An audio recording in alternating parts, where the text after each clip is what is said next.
আসসালামু আলাইকুম ওরহমতুল্লাহি ওবরাকাতুহ। ইন্নাল হামদুলিল্লাহ ওয়াসসালাতু ওয়াসসালামু আলা রাসূলিল্লাহ ওয়া বা'দ। প্রিয় দর্শক, কাছে দূরে আমেরিকা এবং আমেরিকার বাইরে থেকে যারা এই মুহূর্তে আমাদের সঙ্গে যুক্ত হয়েছেন, আপনারা দেখছেন TBN 24 টেলিভিশনের জুমাবারের বিশেষ আয়োজন ইসলামী সমাধান। আপনাদের সকলকে আন্তরিক মোবারকবাদ জানিয়ে আজকের আয়োজন শুরু করছি। আমি নিজাম বিন মুহিব। আমরা প্রতি সপ্তাহেই গুরুত্বপূর্ণ একটি বিষয়ে আলোচনা আপনাদেরকে উপহার দিয়ে থাকি, নিয়ে থাকে আপনাদের প্রশ্নগুলো। তবে অবশ্যই একটি বিরতির পরে আমরা আপনাদের প্রশ্নগুলো নেব। স্ক্রিনে নিশ্চয়ই একটি নাম্বার দেখতে পাচ্ছেন, সেই নাম্বারে ফোন করে আপনার যে কোনো প্রশ্ন আমাদের সঙ্গে শেয়ার করবেন, আমরা উত্তর দেওয়ার চেষ্টা করব। আজকে আপনাদের প্রশ্নের জবাবের পাশাপাশি গুরুত্বপূর্ণ বিষয়ে আলোকপাত করবার জন্য আমরা আমন্ত্রণ জানিয়েছি আমাদের প্রিয় স্কলারকে। আমাদের সঙ্গে যুক্ত হচ্ছেন পৃথিবীর বাংলা ভাষাভাষী মানুষের কাছে অত্যন্ত জনপ্রিয় স্কলার, বিশিষ্ট শিক্ষাবিদ, গবেষক, লেখক প্রফেসর ডক্টর মোহাম্মদ মনজুরি ইলাহি স্যার, যিনি সুদূর মদিনা আল মুনাওয়ারা থেকে আমাদের সঙ্গে যুক্ত হচ্ছেন। আসসালামু আলাইকুম রহমতুল্লাহ। ওয়ালাইকুম আসসালাম ওয়া রাহমাতুল্লাহি ওয়া বারাকাতুহু। স্যার কেমন আছেন? আলহামদুলিল্লাহ, এই মুহূর্তে মদিনার আবহাওয়া খুবই সুন্দর এবং মসজিদে নববীতে সালাত পড়ার তো একটা বিশাল সুযোগ আছেই, পাশাপাশি নানা দেশের হাজিদের সাথে পরিচয় এবং আমাদের এখানে বাঙালি হাজি কিংবা মদিনার প্রবাসী ভাই বোনদের সাথে পরিচয়ের মধ্য দিয়ে সময়টা বেশ ভালোই কাটছে এবং আমি আল্লাহ শুকরিয়া আদায় করে বলবো আলহামদুলিল্লাহ, মদিনায় এই মুহূর্তে সবাই খুব ভালো আছে, আমরাও ভালো আছি আলহামদুলিল্লাহ। আলহামদুলিল্লাহ। স্যার, আপনাকে বিশেষভাবে ধন্যবাদ জানাচ্ছি যে মদিনা মুনাওয়ারা থেকে আপনি ব্যস্ত সময়ের মধ্যেও আজকে আপনি আমাদেরকে সময় দিচ্ছেন, সেজন্য শুরুতেই আপনাকে আমরা কৃতজ্ঞতা প্রকাশ করছি। আপনাকে অনেক অনেক ধন্যবাদ জানাই যে মদিনায় থাকার পরেও আপনারা অনুষ্ঠানের আয়োজন করেছেন এবং সম্পৃক্ত হওয়ার সুযোগ করে দিয়েছেন। আসলে হয়তো এখানকার কিছু অভিজ্ঞতাটাও আমরা আজকে বলতে পারবো যদি সুযোগ হয়, এবং আল্লাহ শুকরিয়া আদায় করছি যে মদিনা থেকে আমরা সমগ্র বিশ্বের মুসলিম বাংলা ভাষাভাষী ভাইদের সাথে সম্পৃক্ত হতে পারছি। আমি আবারও আল্লাহ শুকরিয়া আদায় করছি। বারাকাল্লাহ ফিকুম। প্রিয় দর্শক, আজকে আমরা স্যারের কাছ থেকে গুরুত্বপূর্ণ যেই বিষয়ে আলোচনা শুনতে চাই তা হচ্ছে নফল সংক্রান্ত আমাদের যতগুলো প্রশ্ন আছে, নফল ইবাদতের গুরুত্ব এবং উপকারিতা, নফলের পরিচয় সংক্রান্ত অনেকগুলো প্রশ্ন আমরা সাজিয়েছি। ইনশাআল্লাহ আমরা প্রতিটা প্রশ্নের জবাব স্যারের কাছ থেকে জানব। স্যার, একদম শুরুতেই আপনার কাছ থেকে আমরা জানতে চাইব নফলের পরিচয়। আমরা তো ফরজ ইবাদতের পরিচয় জানি, আপনি আমাদেরকে আজকে শুরুতেই নফলের পরিচয় জানাবেন ইনশাআল্লাহ। জি, আলহামদুলিল্লাহ, ওয়াসসালাতু ওয়াসসালামু আলা রাসূলিল্লাহ ওয়া আলা আলিহি ওয়া আসহাবিহি ওয়া ওয়ালা। আন-নাফলু আন-নাফিলাতু, দুটো শব্দ, দুটো আরবি শব্দ। এর অর্থ হলো মুতলাকুজ জিয়াদা, অর্থাৎ যে কোনো অতিরিক্ত জিনিসকেই নফল বলা হয়। আর শরীয়তের পরিভাষায় নফল হলো কুল্লু মা যাদা আলাল ফারদ ফাহুয়া নাফিলা। ফরজ বা অবশ্য করণীয় যে কোনো কাজের অতিরিক্ত যে কাজ, সেটি হলো নফল বা সেটাকে নাফিলাও বলা হয়। শরীয়তের পরিভাষায় নফলের আরো বেশ কিছু নাম আছে, যেমন তাতাওয়ু, সুন্নাহ। ফুকাহায়ে কেরাম সাধারণত সুন্নাহ বলতে নফলকে বোঝান, যেটা ফরজের বাইরের অতিরিক্ত কিছু ভালো কাজ। আবার ফুকাহা এবং উসুলবিদগণ, আমাদের ওলামায়ে কেরামের মধ্যে, তারা এটাকে মানদুবা বলে থাকেন। তাহলে আমরা কয়েকটা শব্দ পেলাম, নফল, তাতাওয়ু, সুন্নাত, মানদুব ইত্যাদি। অনেক সময় এটাকে আওলাও বলা হয়, আওলা অর্থাৎ উত্তম। অনেক সময় এটাকে আফদলও বলা হয়, আফদল। তাহলে বেশ কিছু পরিভাষা আমরা এখানে পেলাম। এবং এই অতিরিক্ত ফরজের বা ওয়াজিবের অতিরিক্ত যে আমল, এটা হতে পারে সালাতের মধ্যে, হতে পারে সওমের মধ্যে, যাকাতের মধ্যে, এবং হতে পারে হজের মধ্যে, উমরার মধ্যে, অন্যান্য আরো যে সমস্ত ফরজ কাজ আছে তার পাশাপাশি একই ধরনের ফরজের অতিরিক্ত কাজটাই হলো নফল। আমরা আল কোরআনে দেখি যে আল্লাহ সুবহানাহু ওয়া তাআলা এই নাফিলা শব্দটা তিনি ব্যবহার করেছেন, তিনি উদ্ধৃতি দিয়েছেন। সূরাতুল ইসরার মধ্যে আল্লাহ সুবহানাহু ওয়া তাআলা বলছেন, ওয়া মিনাল লাইলি ফাতাহাজ্জাদ বিহি নাফিলাতাল লাক আসা আন ইয়াবআসাকা রাব্বুকা মাকামান মাহমুদা। আর রাতের মধ্যে তুমি তাহাজ্জুদ পড়ো, তোমার জন্য এটা হবে অতিরিক্ত আমল। আশা করা যায় তোমার রব তোমাকে প্রশংসিত স্থানে প্রেরণ করবেন। তাহলে এখানে নাফিলাতাল লাক মানে আপনার জন্য, তোমার জন্য সেটা নফল।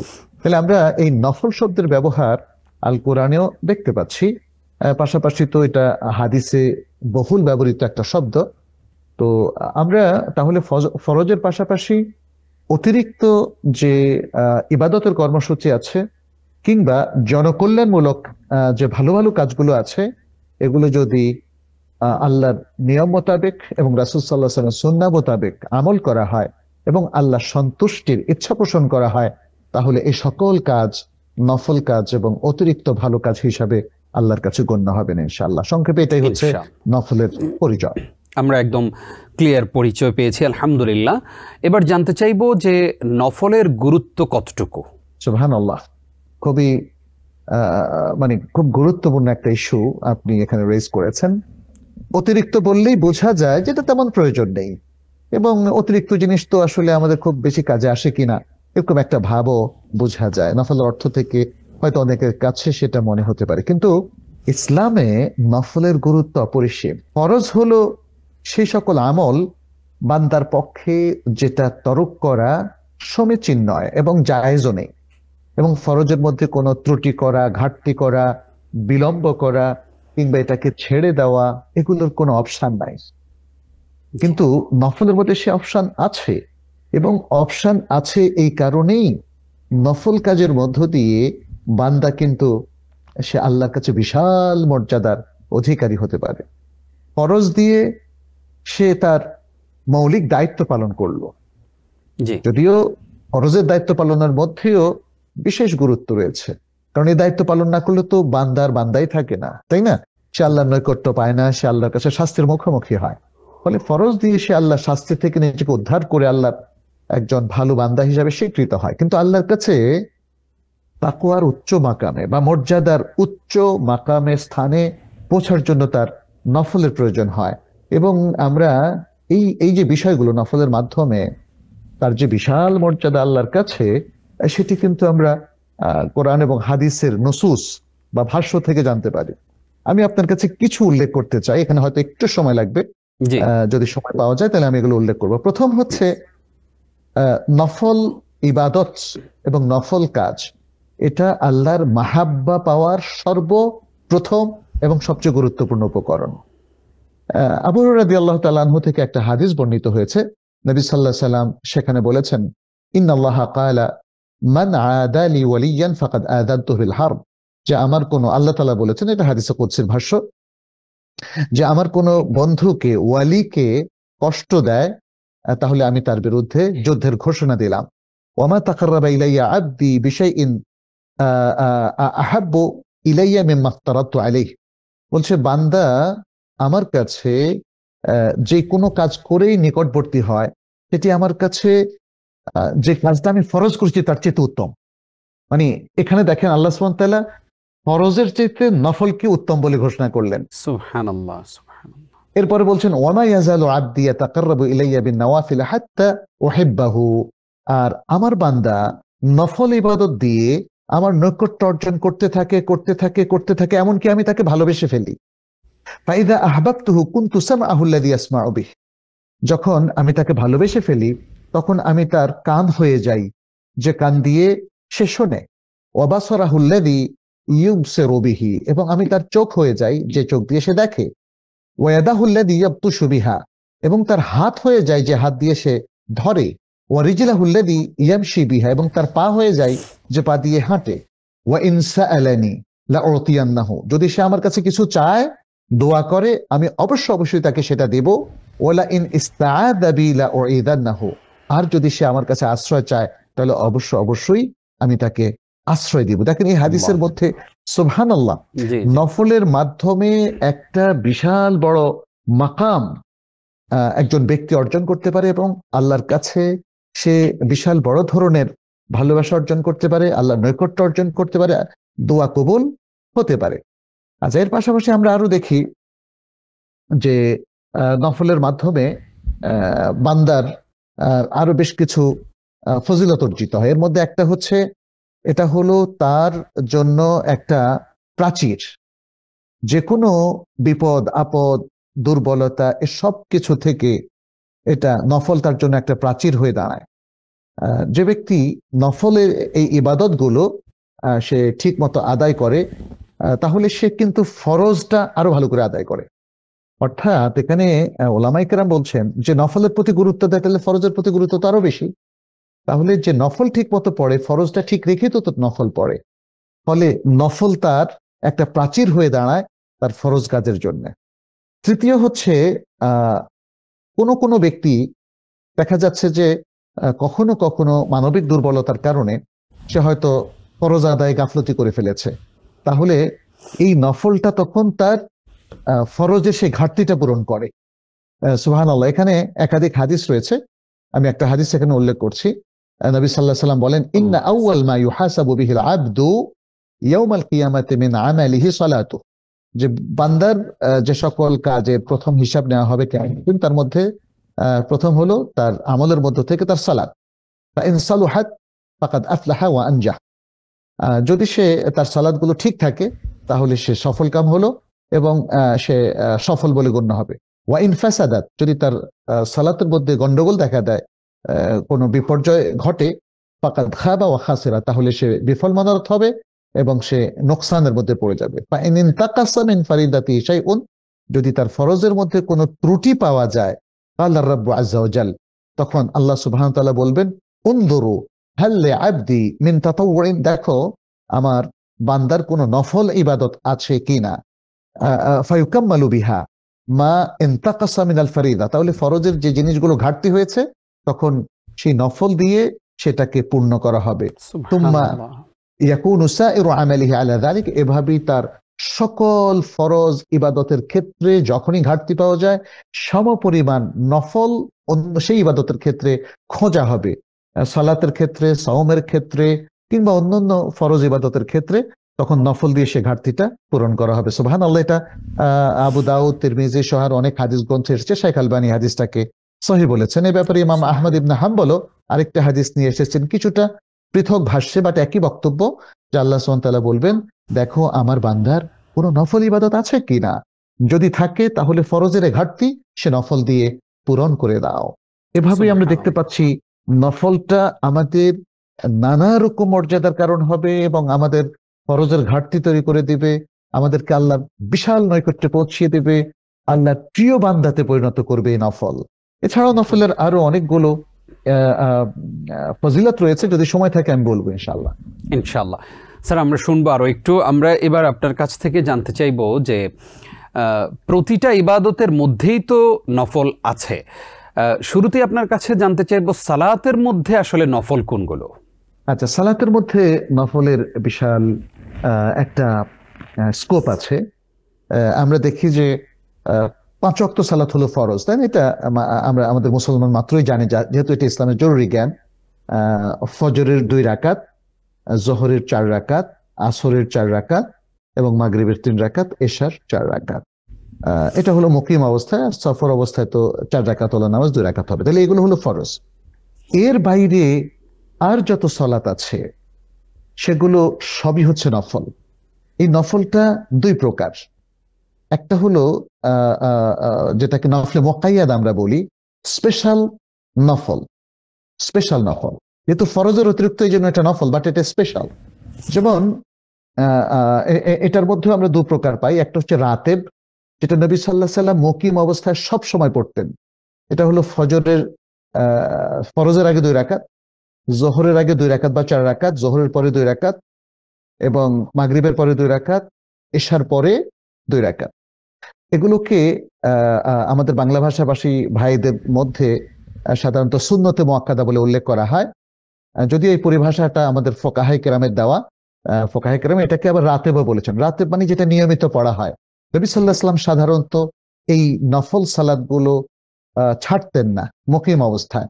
বিশেষ কোনো প্রবলেম না থাকলে তিনি এগুলো পড়তেন, এই জন্য এটাকে রাতেবও বলা হয়। ওলামায়ে কেরাম এই তাকিদের কারণে এটাকে সুন্নতে মুআক্কাদা বলেছেন। এর বাইরে আছে সুন্নাতে জায়েদা, যেমন আসরের আগে 4 রাকাত, এশার আগে 2 রাকাত বা 4 রাকাত। এছাড়াও আরো আছে যেমন চাশতের নামাজ, একদম সূর্য উঠার পর থেকে ইশরাকের সময় থেকে নিয়ে জাওয়ালের আগ পর্যন্ত 8 রাকাত নামাজ, 2 রাকাত থেকে 8 রাকাত পর্যন্ত পড়া যায়। শুরুতে পড়লে এটাকে কেউ সালাতুল ইশরাক বলেছেন, আর একটু পরে সূর্য একটু তপ্ত হলে পড়লে এটাকে কেউ চাশতের নামাজ বা সালাতুদ দোহা বলেছেন। মূলত এটা একই সালাত। আবার আছে রাতের সালাত কিয়ামুল লাইল। কিয়ামুল লাইলের মধ্যে এশার সালাতের পর থেকে, ফরজের পর থেকে আরম্ভ করে ফজরের আগ পর্যন্ত যে সালাতটা পড়া হয় সেটা হলো কিয়ামুল লাইল। কিয়ামুল লাইলের মধ্যে আছে যেমন ধরেন রমজান মাসে আমরা যেটা পড়ি এশার পর তারাউই, অথবা মধ্যরাত্রির পরে আমরা যেটা পড়ি তাহাজ্জুদ, এগুলো সবই সুন্নাতে জায়েদা বা নফলের মধ্যে পড়ে।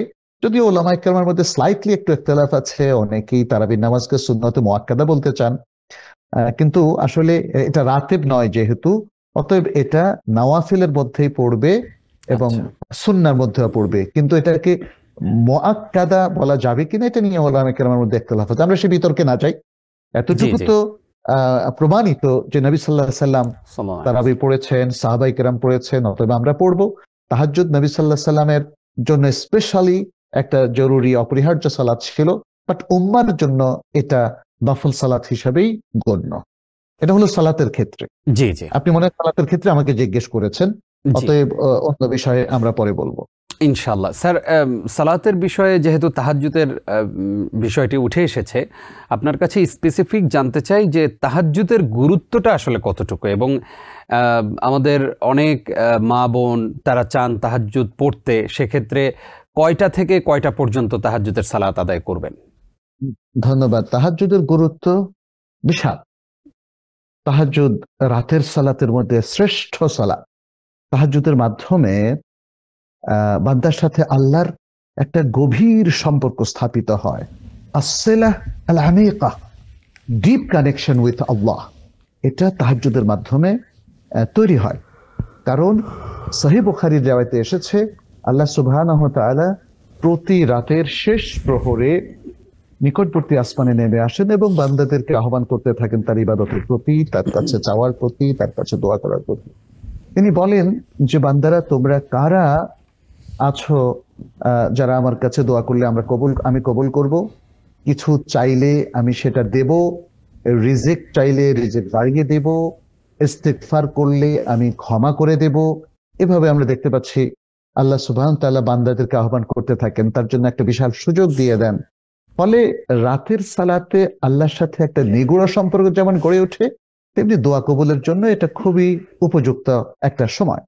অতএব আমরা বলবো আমাদের জন্য উচিত হবে রাতের সালাত পড়া।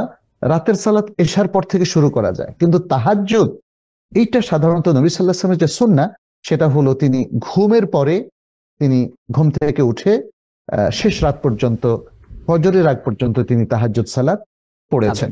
এবং নবী সাল্লাল্লাহু আলাইহি ওয়াসাল্লামের লাইফ স্টাইল থেকে এবং সূরাতুল মুজাম্মিলের বর্ণনা থেকে জানা যায় নবী সাল্লাল্লাহু আলাইহি ওয়াসাল্লাম কখনো রাতের 1/3 তাহাজ্জুদ সালাত পড়েছেন।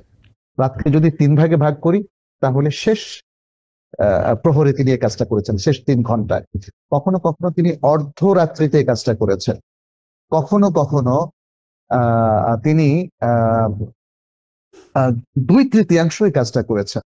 হ্যাঁ, এইভাবে আমরা দেখি যে রাসূলুল্লাহ সাল্লাল্লাহু আলাইহি ওয়াসাল্লাম কখনো রাতের 6 ঘন্টা, কখনো রাতের 4 ঘন্টা, কখনো 3 ঘন্টা তিনি একাধারে তাহাজ্জুদ পড়েছেন। তবে তিনি সাধারণত একটু ঘুম আসার পরপরই ঘুমিয়ে পড়তেন, ঘুম থেকে উঠে কাজটা করতেন।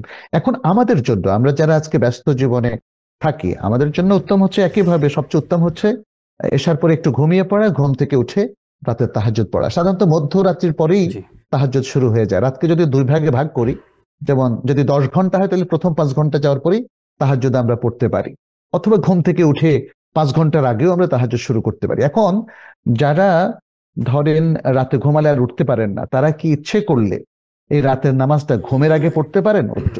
উত্তর হচ্ছে পড়তে পারেন। যেহেতু তাহাজ্জুদ শুরু হয়ে যাওয়ার টাইমটাতে আল্লাহ নেমে আসেন, বান্দাকে আহ্বান করতে থাকেন, তাহলে বান্দা ঘুমাক, ঘুমের আগে পড়ুক অথবা ঘুমের পরেই পড়ুক, উভয় অবস্থাতেই এই সুযোগটা কিন্তু আছে। আমাদের অনেকে মনে করে শেষ রাতে না পড়লে এই সুযোগটা পাবো না, বরং শেষ রাতে, মধ্যরাত্রে যখনই আমরা পড়ি, আমরা এই সুযোগটা আশা করি পাবো ইনশাআল্লাহ। ইনশাআল্লাহ। অনেক অনেক শুকরিয়া শেখ। আমরা আসবো আপনার কাছে আবারও ইনশাআল্লাহ ছোট্ট একটি বিরতির পর। প্রিয় দর্শক, আপনারা দেখছেন আপনাদের প্রিয় আয়োজন ইসলামী সমাধান অনুষ্ঠানের এই পর্যায়ে নিচ্ছি ছোট্ট একটি বিরতি, সঙ্গেই থাকুন। আরও একবার স্বাগত প্রিয় দর্শক, দেখছেন ইসলামী সমাধান। আজকে আমরা নফল ইবাদতের গুরুত্ব সম্পর্কে আলোচনা শুনছিলাম, পাশাপাশি উপকারিতা সম্পর্কেও আমরা জানবো ইনশাআল্লাহ। আজকে গুরুত্বপূর্ণ এই আলোচনা উপহার দিচ্ছেন আমাদের প্রিয় স্কলার প্রফেসর ডক্টর মোহাম্মদ মনজুর ইলাহি। স্যার, আপনাকে আরও একবার স্বাগত জানাচ্ছি। আপনি অনেক গুরুত্বপূর্ণ বিষয় আমাদের সামনে উপস্থাপন করেছেন। আমরা একটু জানতে চাই যে নফল এই যে তাহাজ্জুদের সালাত, এই তাহাজ্জুদের সালাত এবং কিয়ামুল লাইল, এই দুইটার মধ্যে কি আসলে কোনো পার্থক্য আছে? কিয়ামুল লাইল হচ্ছে মা ইয়াকুমু বিহিল মুসলিমু ফিল লাইল। মুসলিম যে সালাতে দাঁড়ায় রাত্রে, সবটাই কিয়ামুল লাইলের মধ্যে গণ্য। সাধারণত কিয়ামুল লাইল বলতে এশার পর থেকে ফজরের সুবহে সাদেকের আগ পর্যন্ত যে সালাতগুলো আমরা পড়ি সেটাকে বোঝানো হয়। তাহলে আমরা যেটা বুঝতে পারছি যে রাতের প্রথম ভাগে যদি আমরা পড়ি, রাতের শেষ ভাগে যদি আমরা পড়ি, সবটা কিয়ামুল লাইল। তাহলে কিয়ামুল লাইল হলো রাতের সকল নফল সালাতের নাম, যে সালাতগুলো একজন মুসলিম আদায় করে থাকে রাতে। এখন তাহাজ্জুদের কথা আপনি বলেছেন, তাহাজ্জুদ কিয়ামুল লাইলের অন্তর্ভুক্ত কিনা বা আলাদা কিনা? উত্তর হচ্ছে তাহাজ্জুদ কিয়ামুল লাইলের অন্তর্ভুক্ত। এবং তাহাজ্জুদ সাধারণত, যেটা আমরা বললাম, নবী সাল্লাল্লাহু আলাইহি ওয়াসাল্লাম আমল ছিল তিনি ঘুম থেকে উঠে তাহাজ্জুদটা পড়তেন। তাহলে রাতের শেষ ভাগে, সেই শেষ ভাগটা হোক শেষ 2 ঘন্টা, শেষ 1 ঘন্টা, শেষ 3 ঘন্টা, অথবা শেষ 4 ঘন্টা, কিংবা শেষ 5 ঘন্টা, যেভাবেই আমরা বলি না কেন, একাধারে যদি রাতের শেষ ভাগে কেউ সালাত কন্টিনিউ করে, এটাকে আমরা তাহাজ্জুদ বলি, কিন্তু এটা কিয়ামুল লাইলের অন্তর্ভুক্ত। আবার রমাদান যখন আসে তখন আমরা তারাবির সালাত পড়ি। তারাবির সালাত সাধারণত আদায় করা হয় এশার পরে রাতের প্রথম ভাগে, অর্থাৎ ঘুমোতে যাওয়ার আগে, মধ্যরাত্রির আগে আমরা তারাবির সালাতটা পড়ি। তাহলে তারাবির সালাতটাও কিন্তু কিয়ামুল লাইলের অন্তর্ভুক্ত। তাহলে তারাবির সালাত, তাহাজ্জুদ সালাত বা অন্য যে কোনো নফলে মুতলাক যদি কেউ রাতে আদায় করে, সবটাই কিয়ামুল লাইলের অন্তর্ভুক্ত। জি জি, আমরা গুরুত্বপূর্ণ আরো একটি প্রশ্নের জবাব পেয়েছি। স্যার, এবার একটু আমরা সিয়ামের অধ্যায়ে প্রবেশ করতে চাই। সিয়ামের মধ্যে নফল আসলে কোনগুলো? ধন্যবাদ। সিয়ামের মধ্যে অনেকগুলো নফল আছে। প্রথমত নবী সাল্লাল্লাহু আলাইহি ওয়াসাল্লাম তিনি রমাদানের সিয়ামের বাইরে যে সিয়ামগুলো আদায় করতেন, এটা নফলের মধ্যে গণ্য। যেমন কি আদায় করতেন তিনি প্রত্যেক সপ্তাহে সোমবার এবং বৃহস্পতিবার সিয়াম রাখতেন, এবং এর কারণও উল্লেখ করেছেন, কারণ সপ্তাহের আমলগুলো এই 2 দিনে আল্লাহর কাছে উপস্থাপন করা হয়, এবং তিনি সিয়ামরত অবস্থা তার আমল যেন আল্লাহর কাছে যায়, তিনি সেটাই চাইতেন। এবং এই কারণে আমরা দেখি শাবান মাসে তিনি প্রচুর সিয়াম রাখতেন। তাহলে শাবান মাসের যে সিয়াম, এটাও নফল। তারপরে তিনি মুহররম মাসের সিয়ামের ক্ষেত্রে বলেছেন যে আল্লাহর মানে রমাদান মাসের পরে আল্লাহর মাস মুহররমের সিয়াম উত্তম। তাহলে মুহররমের নফল সিয়ামও নবী সাল্লাল্লাহু আলাইহি ওয়াসাল্লাম এখানে নফল সিয়াম হিসেবে উল্লেখ করেছেন। এরপরে মুহররমের আরেকটা সিয়াম তিনি আলাদাভাবে উল্লেখ করেছেন, সেটা হলো সিয়ামু ইয়াউমে আশুরা, আশুরার সিয়াম, এবং বলেছেন আশুরার সিয়াম 1 বছর আগের গুনাহকে মাফ করে দেয়, মিটিয়ে দেয়। এর বাইরের সিয়ামের মধ্যে তিনি আরো উল্লেখ করেছেন ইয়াম আরাফার সিয়াম, আরাফার দিনের সিয়াম, এবং বলেছেন আরাফার দিনের সিয়াম এটা রাখবে যারা হাজি নন তারা, এবং আরাফার সিয়াম 1 বছর আগের 1 বছর পরের পাপকে মিটিয়ে দেয়। আচ্ছা, এর বাইরে কিন্তু আরো অনেক সিয়ামের কথাও তিনি উল্লেখ করেছেন। এর মধ্যে উল্লেখ করেছেন সিত শাওয়াল, রমাদানের পরে শাওয়াল মাসের 6 রোজা। দেখেন, এটা সহিহ মুসলিমের বিখ্যাত হাদিস।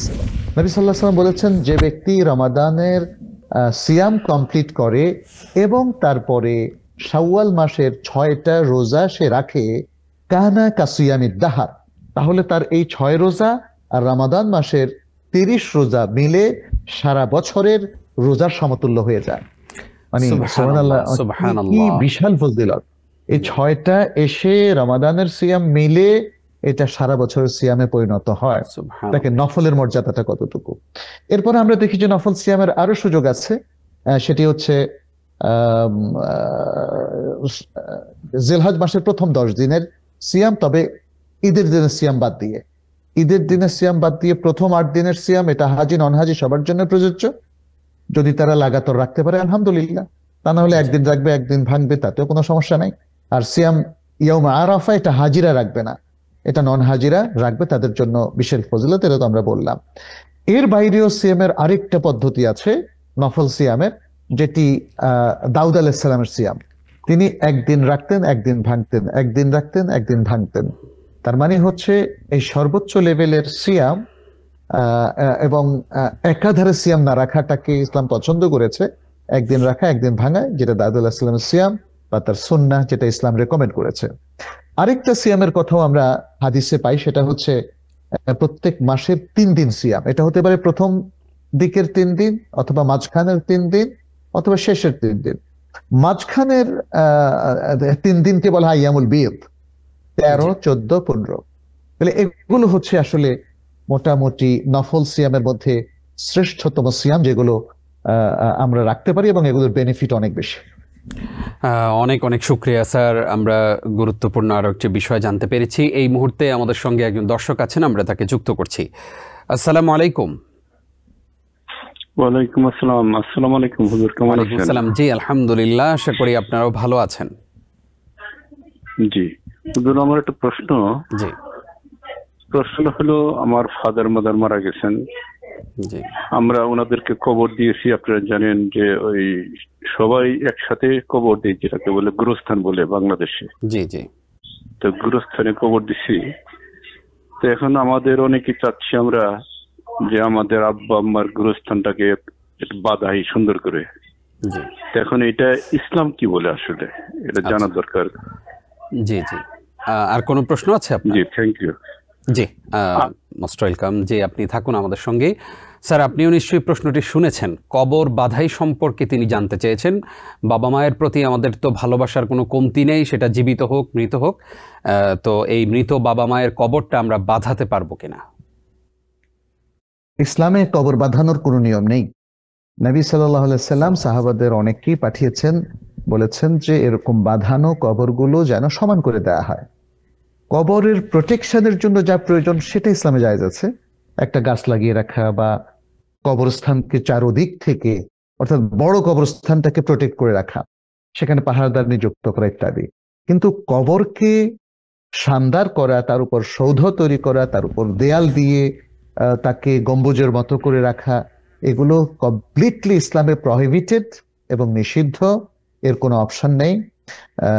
আমরা এখানে এখন যেমন মদিনা অবস্থান করেছি, আজকে সকালে আমরা বাকি গোরস্থানে গিয়েছি। আপনারা জানেন যে বাকি গোরস্থানে প্রায় 10,000-এর উপরে সাহাবায়ে কেরামের কবর আছে, এবং এখানে নবী সাল্লাল্লাহু আলাইহি সাল্লামের স্ত্রীদের কবর আছে, উম্মাহাতুল মুমিনিন, নবী সাল্লাল্লাহু আলাইহি সাল্লামের ফুফু সাফিয়ার কবর এখানে আছে। এবং এভাবে আমরা দেখি যে ইমাম মালিকের কবর আছে, ওসমান ইবনে আফফান রাদিয়াল্লাহু তাআলা আনহুর কবর আছে। এই সকল কবর এখানে থাকা সত্ত্বেও কোনো কবরকে চিহ্নিত করা হয়নি, কোনো কবরের উপর লেখা হয়নি এটা অমুক সাহাবার কবর, আয়েশা রাদিয়াল্লাহু তাআলা আনহার কবর, ফাতেমার কবর, অমুক কবর, এগুলো লেখা হয়নি, কারণ এটা ইনসিগনিফিকেন্ট। এগুলো শুধু আবেগ ছাড়া আর কিছু নয়। আমরা যদি প্রশ্ন করি যে আমাদের এই যে ভাইটি প্রশ্নটা করলেন, তিনি অথবা আমাদের আশেপাশে যারা আছেন, যে আপনার বাবার যিনি দাদা অথবা বাবার যিনি পর দাদা ছিলেন, তার কবরটা কোথায় আছে বলতে পারবেন? অধিকাংশ মানুষ বলতে পারবে না। তাহলে কবরকে সাজিয়ে রাখার তো কোনো প্রয়োজন নেই।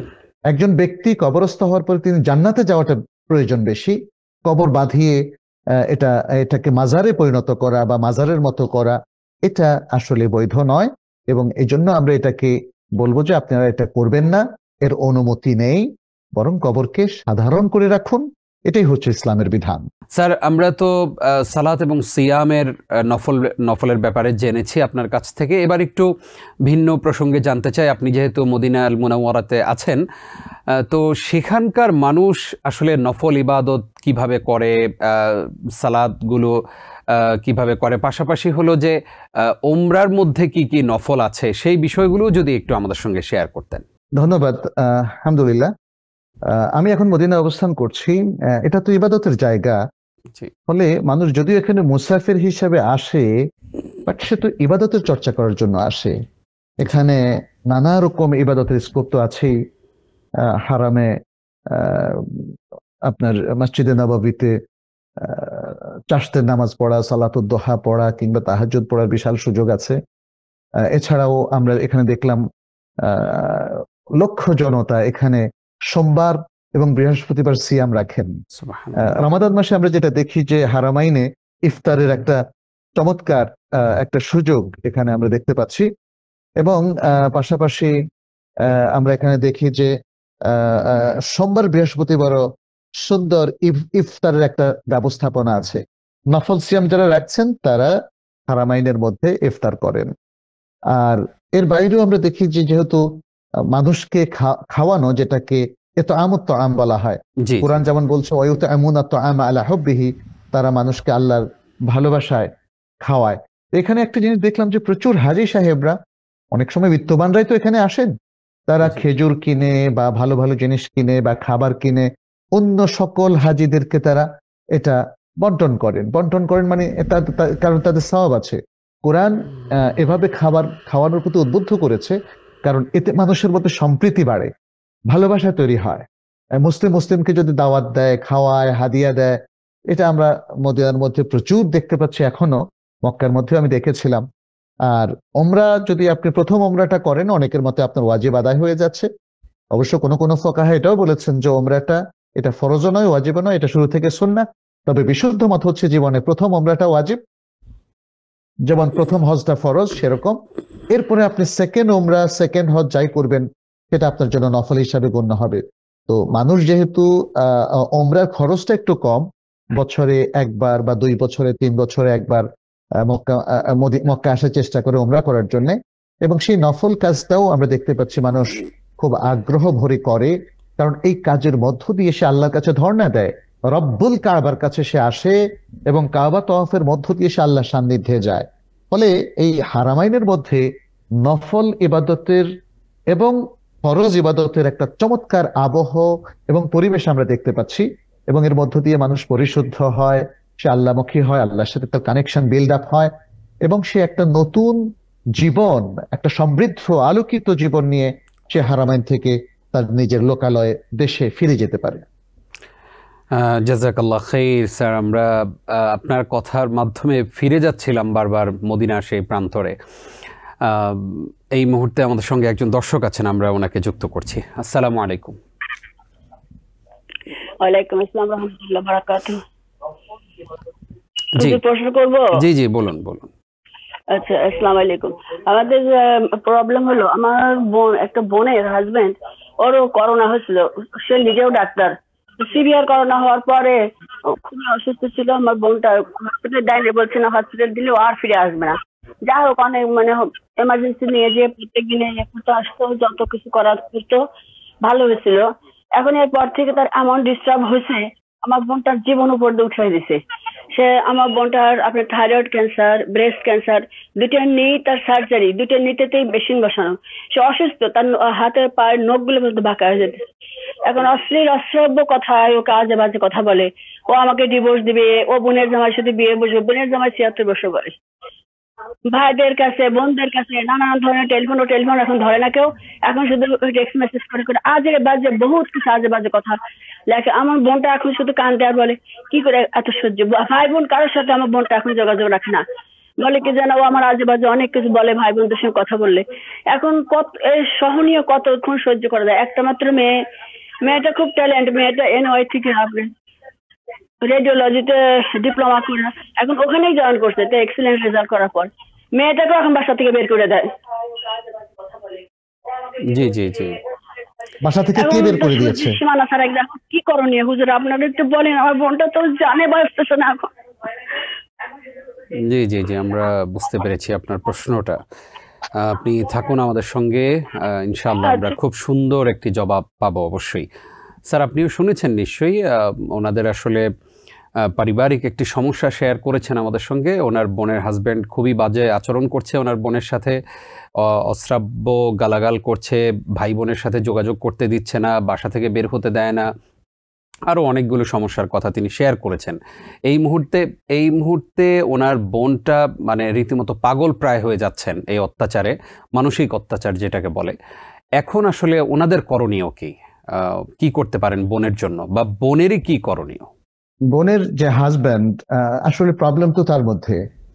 তিনি যখন তার স্ত্রী অসুস্থ হলো, তিনি রিয়াক্টিভ হয়ে গেলেন। তিনি ভাবলেন যে এই অসুস্থ স্ত্রী নিয়ে আমি আর সংসার কেমনে করব, এ করবো সে করবো ইত্যাদি।